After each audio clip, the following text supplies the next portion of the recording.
ये ऐसा है कि यहाँ एक पोस्टर लगा, आपको नजर आया होगा। तो यहाँ पर बिना जूता मारे अंदर आना मना है। ऐसा क्यों कि बिना जूते? नहीं, बिना जूता मारे ऐसे ये लोग जो है ना, ये सिर्फ जूते के लायक हैं और ये समाज में जो गंदगी परोस रहे हैं, तो इनको जूता ही पड़ना चाहिए। ठीक, अभिव्यक्ति की आज़ादी है तो फिर नंगे हो जाओ सड़कों पे। बेशर्मी, अभिव्यक्ति की आज़ादी हो तो कुछ भी बेशर्मी से कुछ भी बोलो, कुछ भी।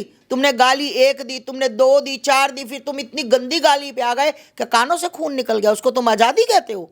नमस्कार, स्वागत है आप सभी का पब्लिक मित्र पर। मैं हूं आपके साथ विमल त्यागी। डार्क कॉमेडी के नाम पर जिस तरीके से माता पिता पर जो अभद्र टिप्पणियां की गई, जो 2 व्यक्ति जिनकी सबसे ज़्यादा चर्चा है, वैसे तो 4-5 नाम हैं जिन पर एफआईआर भी दर्ज लगातार हो रही है, समय रैना और रणवीर अलाहाबादिया, जिनको लेकर इस वक्त सोशल मीडिया पे नहीं ज़मीनी स्तर पर भी लगातार लोग काफ़ी विरोध कर रहे हैं। आज हम पहुँचे हैं आस्था माँ के घर, जिन्होंने कल जो है एफआईआर दर्ज कराई है। उनसे बातचीत करेंगे कि आखिरकार ऐसा क्या हुआ कि उनको एफआईआर दर्ज करानी पड़ी।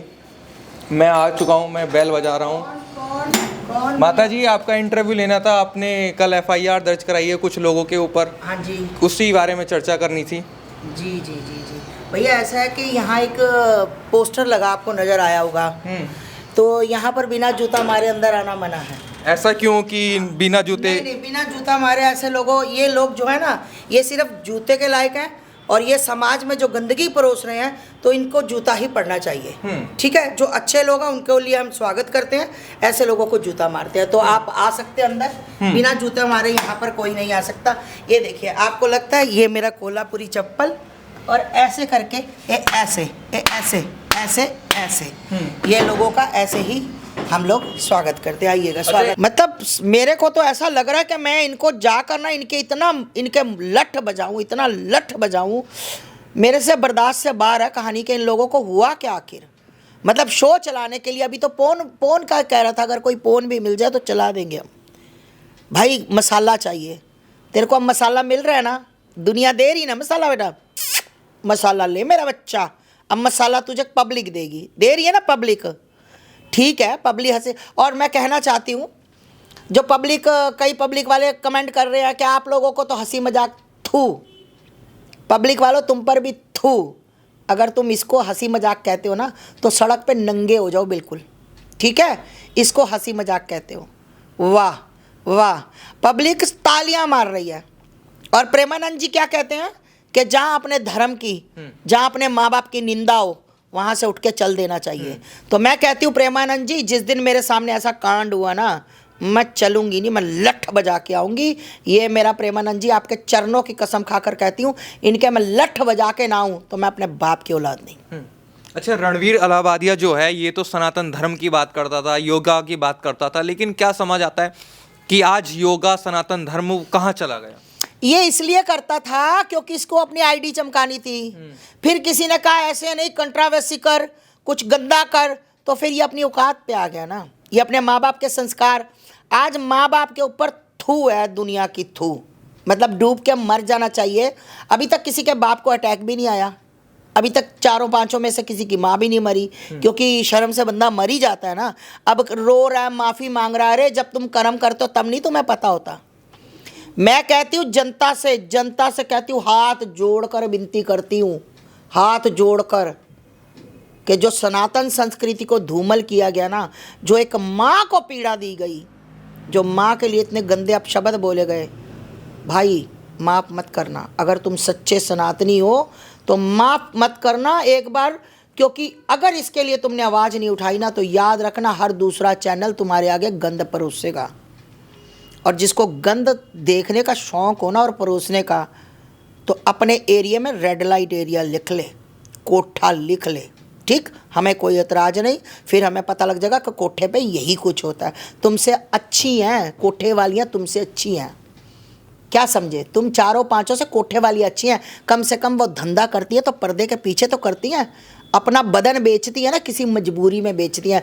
और तुम एक नंबर के नंग एक नंबर के बेशर्मो, तुम्हें शर्म आनी चाहिए। तुम 4-5 में से मुझे कुछ दिख जाए कोई, अगर मैं चाहे मुझे कोई कुछ भी हो जाए, कितना बड़ा केस लग जाए, तुम्हारे मुंह पे चांटा ना मारूं तो मैं आस्था मां नहीं। मुझे ये शब्द, कई बार कुछ शब्द ऐसे होते जो हमें संतों को शोभा नहीं देते, पर मेरी पीड़ा जब आती है ना, फिर मेरे को कुछ नहीं दिखाई देता। फिर मुझे गुस्सा आता है कि ये बच्चे अगर सनातन का प्रचार करते, आज सनातन कहाँ जाता। एक छोटा सा 26 साल का बालक धीरेंद्र शास्त्री, एक छोटा सा बालक ही है, 27 साल का, एक 27 साल का बालक, जिस उम्र में तुम ये गंद घोल रहे हो ना, जिस उम्र में तुम गंद घोल रहे हो, उसने अपने हिंदू राष्ट्र की स्थापना कर दी है। उस छोटे से बालक धीरेंद्र शास्त्री ने, जो भागेश्वर धाम सरकार का महंत है, ठीक है, उसने हिंदू राष्ट्र की स्थापना कर दी है। एक तरह से 10-10 लाख 20-20 लाख उसके पंडाल में बैठते उस महाराज के। देखिए, मैं तो उनको अपने उसके इसलिए बोल रही हूँ क्योंकि मैं उनको अपने बालक की नज़र से देखती हूँ, मैं अपना बेटा मानती हूँ उनको। तो मेरे को मतलब भाई एक छोटा सा और सबसे सुंदर, मुझे लगता है कि दुनिया का सबसे सुंदर बालक है वो धीरेंद्र शास्त्री, और उनके पीछे पब्लिक पागल है ना।